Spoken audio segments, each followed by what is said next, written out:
नमस्कार, स्वागत है आपका एनएमएफ न्यूज में। मैं हूं आपके साथ शबनम।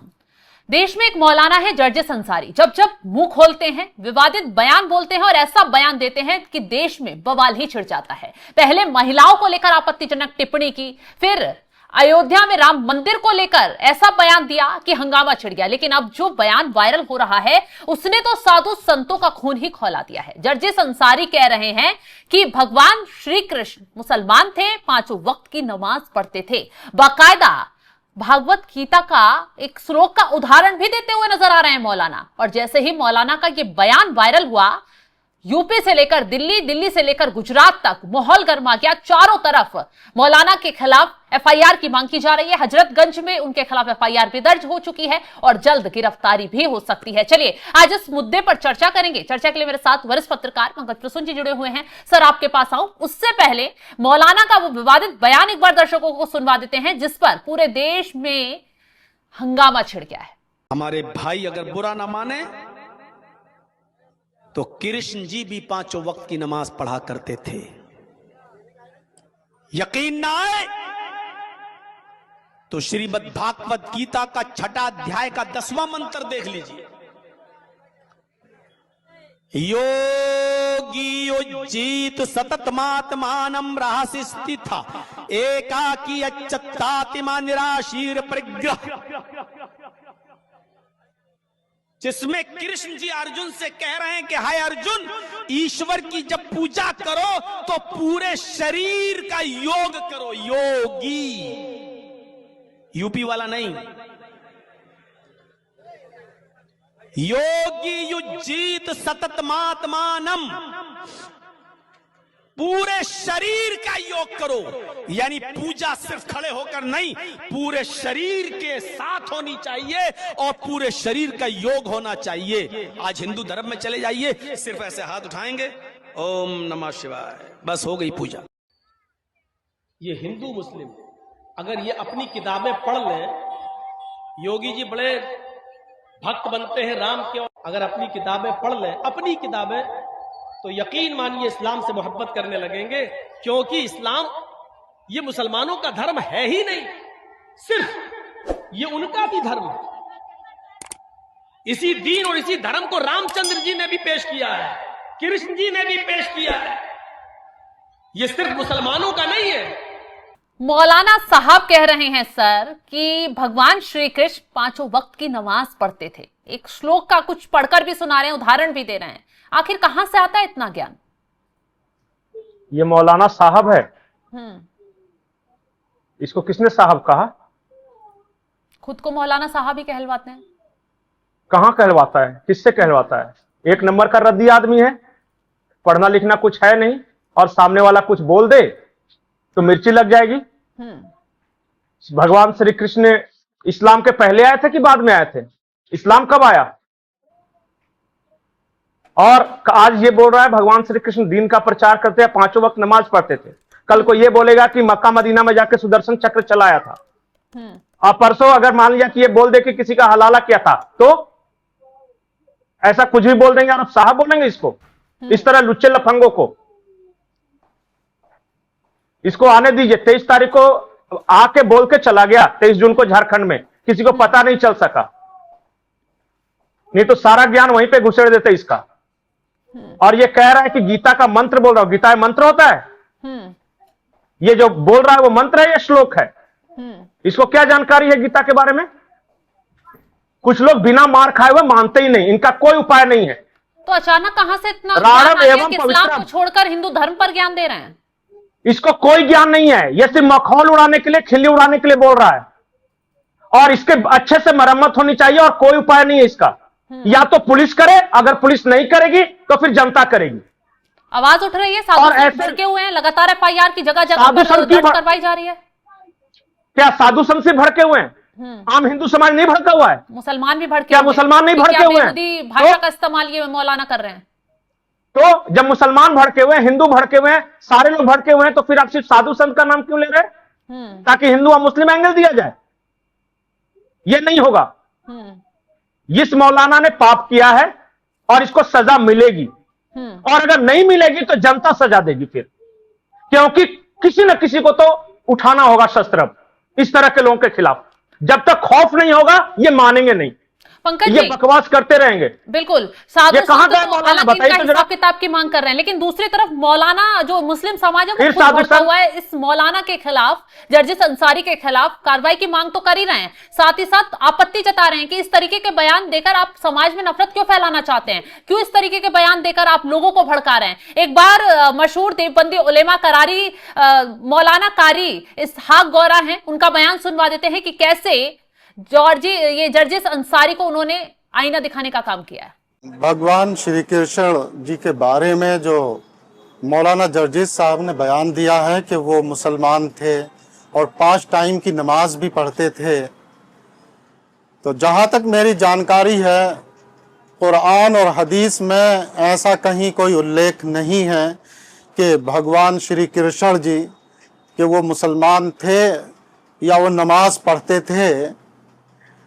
अब सवाल ये है कि मौलाना जर्जिस साहब ने ये बयान ऐसा क्यों दिया है, जबकि भारत में बहुसंख्यक गैर मुस्लिम हैं जिनकी आस्थाएं वो भगवान श्री कृष्ण में हैं, तो फिर ऐसा बयान उन्होंने भ्रमित करने के लिए क्यों दिया। अगर ऐसा कुछ होता तो कुरान में और अहादीस में और शरीयत में उसका जिक्र होता, लेकिन कहीं से भी ऐसी कोई जानकारी नहीं है। तो फिर ये मानना पड़ेगा कि ये मौलाना जर्जिस साहब जैसे लोग समाज में विभाजन चाहते हैं, नफरत का जहर घोलना चाहते हैं, और एक ये बड़ा गुनाह है। तो हम मांग करते हैं कि शासन और प्रशासन के स्तर से इसमें कानूनी कार्रवाई होनी चाहिए। तो मुस्लिम समाज मौलाना की इस हरकत पर, इस बयान पर भड़का हुआ है। एक नहीं, दो मौलानाओं ने सामने आकर यह बयान दिया। एक और मौलाना है, उनका बयान भी तेजी से वायरल हो रहा है, वो भी सुनवा देते हैं। अस्सलामु अलैकुम वरहमतुल्लाहि वबरकातुहू। इटावा के कोई मौलाना जर्जिस हैं, उन्होंने अभी हाल ही में अपना कोई बयान दिया है या कोई तकरीर में कोई बात कही है। उनका कहना है कि श्री कृष्ण 5 वक्त के नमाजी थे, यानी 5 वक्त नमाज पढ़ते थे। अब उनके बयान के बाद पूरे देश में एक अजीब सी हलचल पैदा हो गई। मीडिया में भी तरह तरह की बातें देखने को मिल रही हैं। मीडिया के कुछ जिम्मेदारों ने हमसे भी कहा है कि मैं अपनी प्रतिक्रिया रखूं। देखिए, मैं बात वाजे कर दूं कि समझदार व्यक्ति वही होता है जब भी वो कोई बात करे तो उसके पास उसका प्रमाण हो। अगर प्रमाण नहीं तो उसकी बात कोई मायने नहीं रखती। मौलाना जर्जिस ने ये बात किस प्रमाण के हिसाब से कही है, उनके पास इसके क्या सबूत हैं, हमें भी नहीं मालूम। हमने पहले भी कहा था, मैं एक बार फिर अपनी अपील करता हूं कि अगर आप मुकर्रीन हैं, तकरीर करते हैं, लोगों को समझाते हैं, जलसों में जाते हैं, तो कोई भी बात ऐसी ना किया करें जिसका आपके पास कोई सबूत ना हो। तो पंकज जी, ये जर्जिस अंसारी जो हैं वो पहली बार इस तरीके के बयानों से चर्चा में नहीं आए। इससे पहले मुस्लिम महिलाओं को लेकर आपत्तिजनक बयान दिया, उससे पहले मुसलमानों की हालत ठीक नहीं है, बंगाल चले जाना चाहिए, इस तरीके के बयान देकर मुसलमानों को भड़काने की कोशिश की। आखिर इतनी हिम्मत आ कहां से रही है कि बार बार आते हैं, महफिल सजाते हैं और इस तरीके के बयान देकर निकल जाते हैं? हिम्मत इसलिए आ रही है कि आज तक कार्रवाई नहीं हुई। इस मौलाना ने, जिसको आप साहब बार बार बोल रही हैं, इसने मुस्लिम महिलाओं के बारे में यह कहा था कि उनके पसीने से बदबू आती है। इस मौलाना ने कहा था, फिर भी आप साहब बोल रही हैं, मुस्लिम महिला होकर भी। काहे का साहब, किसका साहब? एक मैंने तो बार बार किया, लुच्चा लफंगा टाइप का आदमी है जो कि मौलाना के ड्रेस में बैठा हुआ है, और इसका उपाय सिर्फ एक है कि इसको आज तक वो डेंटिंग पेंटिंग नहीं हुई है बाबा जी के शब्दों में, इसलिए बार बार बोल रहा है। एक बार बढ़िया से मरम्मत हो जाए, इसका सारा कुरान गीता का ज्ञान एक साथ निकल जाएगा। और इस तरह के लोगों का और कोई उपाय नहीं है। लतखोर होते हैं, हमारे यहां कहा जाता है जुत्ताखोर आदमी। और मैंने इसका नाम नहीं सुना कोई विद्वान के रूप में। एक से एक इस्लाम का विद्वान है इस देश में।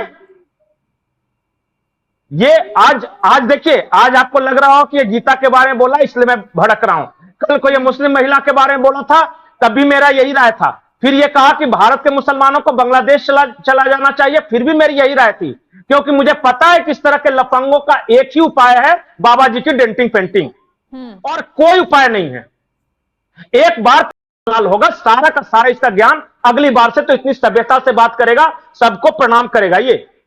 लेकिन जब तक इसको जूता नहीं पड़ेगा ना, जब तक पुलिसिया इस पे कार्रवाई नहीं होगी, कुछ नहीं होने वाला है। हालांकि लखनऊ में एक एफआईआर दर्ज हो गई है, और देखना यह है कि कब तक भागता है और कहां कहां भाग के जाता है, क्योंकि अब इसका चेहरा तो सबके सामने है और छप गया है चेहरा, एक बात जान जाइए।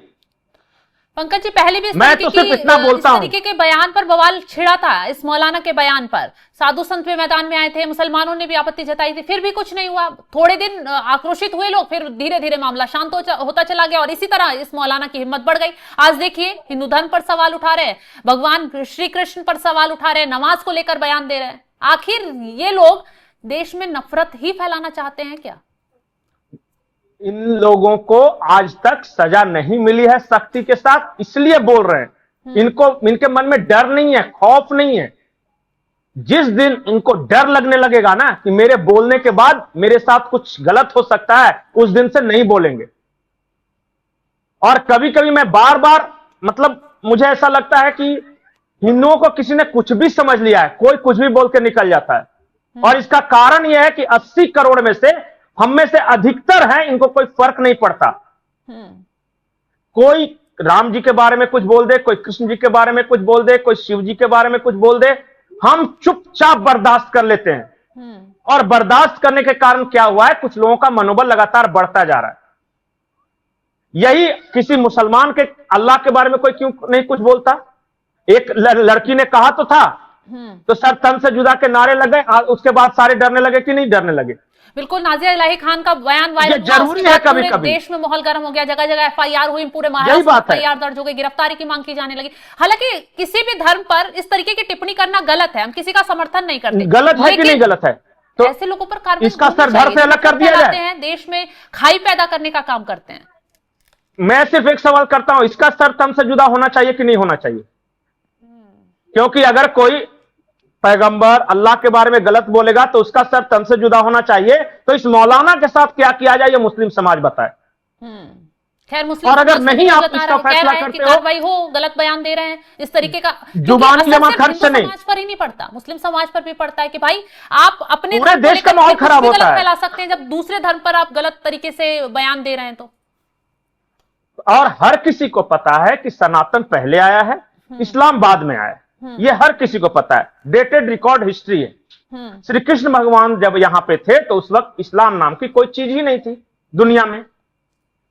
और फिर भी ये कह रहा है कि अगर कृष्ण भगवान नमाज पढ़ते थे और दीन फैलाते थे तो फिर बहुत सारी आपत्तिजनक बातें कही जाएंगी, और जो कि सबको बुरा लगेगा।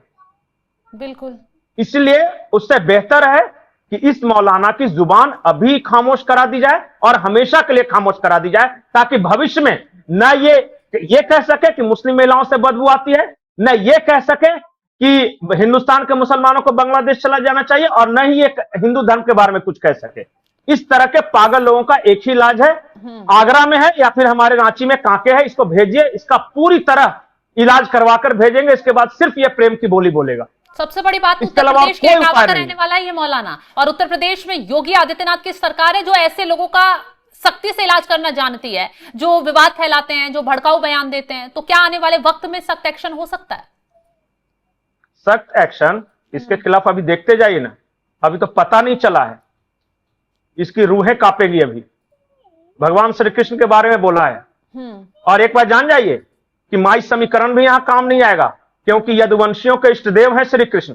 बिल्कुल, तो यादव भी कूटेंगे और बाकी हिंदू भी कूटेंगे और सरकार भी कूटेगी, प्रशासन भी कूटेगी। भाग मौलाना भाग, कहां तक तू भागता है? चलिए, और देखते हैं कौन बचाता है तुझे। बिल्कुल सही कहा आपने। जगह जगह एफआईआर हो रही है साधु संतों के साथ। मुस्लिम मौलानाओं ने, कारियों ने भी आवाज इस मौलाना के खिलाफ उठाई है, क्योंकि जर्जिस अंसारी ने जो शब्द कहे हैं वो शब्द ऐसे हैं जिससे पूरा समाज भड़का हुआ है। एक ही मांग चारों तरफ से हो रही है कि इस मौलाना को पकड़ो, इसकी जुबान पर लगाम लगाओ, क्योंकि एक के बाद एक विवादित बयान लगातार ये देकर माहौल को खराब करने की लगातार कोशिश में लगा हुआ है। अब ऐसे में देखना यह होगा कि कब तक इस मौलाना की गिरफ्तारी होती है, क्योंकि कोई संत इसकी जुबान काटने पर इनाम रख रहा है, कोई संत इसे सबक सिखाने पर इनाम की घोषणा कर रहा है। चारों तरफ से लोग आग बबूला हैं। अब कब तक गिरफ्तारी होगी ये देखने वाली बात होगी। फिलहाल इस खबर को लेकर आप क्या कुछ राय रखते हैं और मौलाना के बयान को लेकर आप क्या कुछ बोलना चाहेंगे, कमेंट बॉक्स में अपनी राय जरूर बताइएगा। और तमाम बड़ी खबरों की अपडेट के लिए आप हमारे साथ जुड़े रहें। नमस्कार।